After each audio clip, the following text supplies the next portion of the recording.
Coach, talk about that last play. They got the switch they needed, but you guys held on. Just right at the 8 second, right there. 8 second, yeah. Yeah, they did. But they needed a three. And then you go through the discussion: do you foul? Don't you foul? Do you foul? Don't you foul? We didn't want to foul, and we put a smaller lineup in, so we had a switch. And everyone knew just stay at home. Penetration twos couldn't be us, just stay at home. And had a good contestant. He came up the rebound. John, what's the thought process? What do you say to the team when you're down 14 to kind of get refocused and go on that run? Just relax.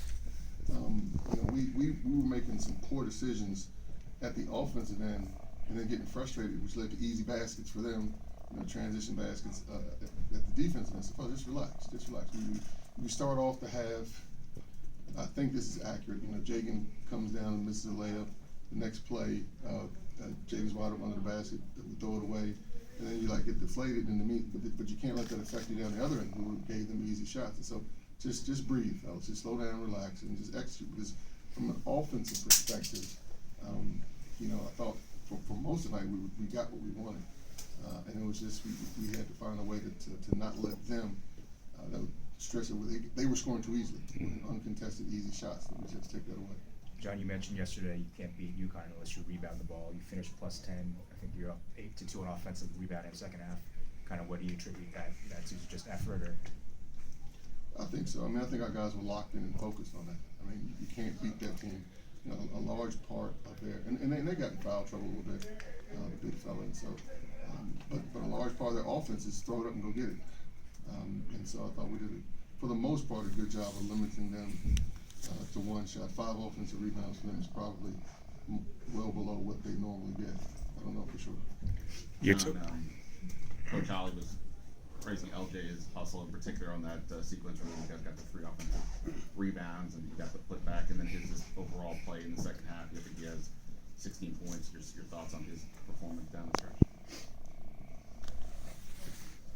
LJ was very good, and he makes it's easy to look at the 21 points, but he makes plays when we need plays to be made, whether that's a basket, whether that's a rebound, whether that's a deflection, whether that's him chirping on defense, talking on defense to make sure everyone's where they need to be.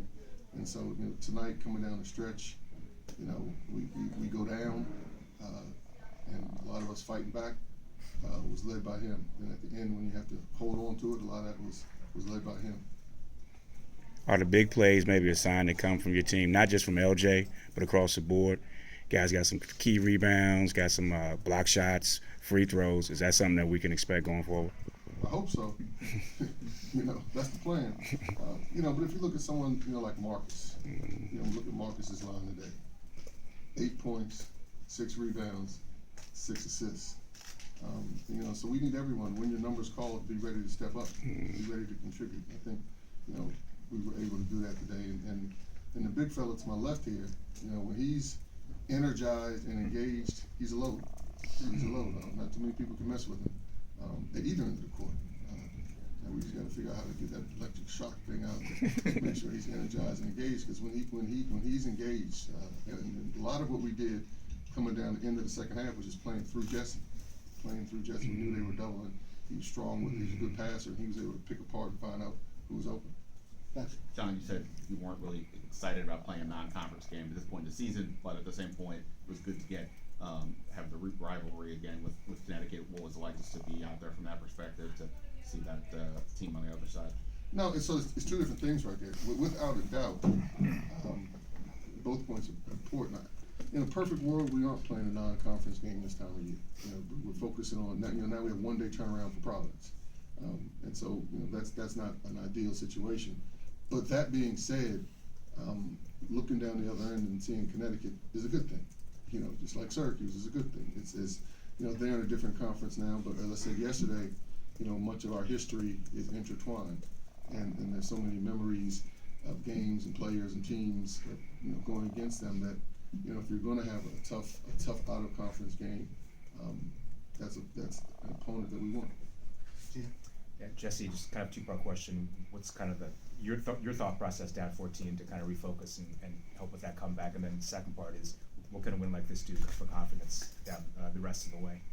I just, Coach told us to stay focused, and we came together and we was like, we got to stay focused. We got to start getting, good offensive possessions and then good defensive possessions and finish it with a rebound. And then a win like this, it's a good confidence booster, We won our last conference game. Winning against Uconn is always a good thing. We lost them last year, so we wanted to get them back. So, it's a good win. I'm glad we were able to get it. Coach, earlier in the season you said that these kind of late game situations where it's a close game, weren't something that the guys have experienced. And obviously today, there's different results and previous experiences. Do you feel like it's just them learning how to have that experience, or were there specific strategic changes that you did coming down the stretch? Probably just experience, and just focusing on it. Jessie, I think, said this just now. Just understanding that the possession ends with the rebound, not with the shot. We got some big rebounds. There was one, LJ went and tried to hit it. Why don't you just grab that? It's on the other two. He tried to hit it, and they ended up bobbling around, but I thought he could have just grabbed it. But, for the most part, we when we needed to get a stop and a rebound, we did today. LJ, you guys are down 14. I think it's right after that, Rodney makes the alley-oop dunk, and then you guys hit a barrage of threes right after that. Can you talk about that sequence and kind of have maybe either Rodney's dunk or that three-point barrage kind of got you guys going? But just like Jessie said, we just had to keep fighting, get back in the game, and that dunk, it got us up. So. Coach Okoye Gal did a lot of small things out there, getting hustle plays. Can you talk about his performance? They weren't small; they were big things. It was nothing small about Okoye's performance today. I thought he was outstanding. And what Okoye does, won't always show up in points.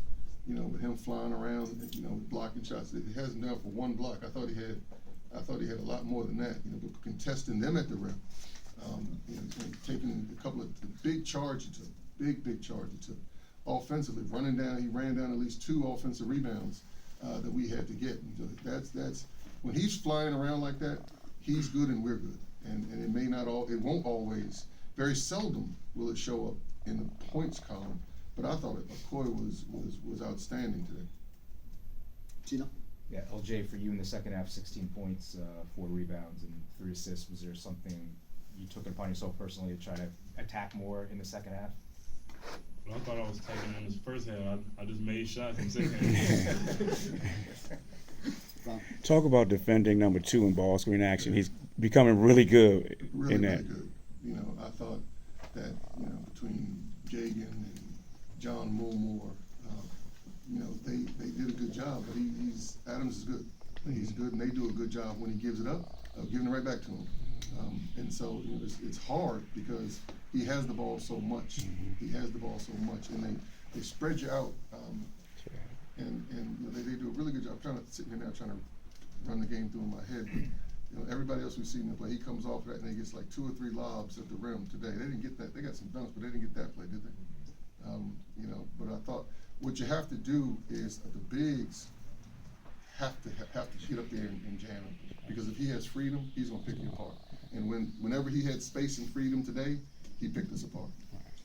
Jessie, the quick turnaround is obviously a challenge, but you guys just went through this the other day. What did you kind of take away from that experience? It's going to help you guys get ready for Providence. We came in, we're going to have practice tomorrow, and we got to be focused, because we know we only got one day to prepare for the next opponent, so we got to be locked in and focused like we should be at all times. But now we don't have, as many days to prepare, so we got to come tomorrow ready to work, and then Monday is showtime. At least in this case, John, you've already seen Providence, so I guess in some native knowledge, it helps a little bit getting ready in this quick turnaround. It should. They have a feel. Our team, for what we're going to see. Obviously we have to do some things differently than we did up there. But that's conference play. You get to this time of year, even the teams we haven't played, we know what they're going to do. They know we're going to do. Any other questions?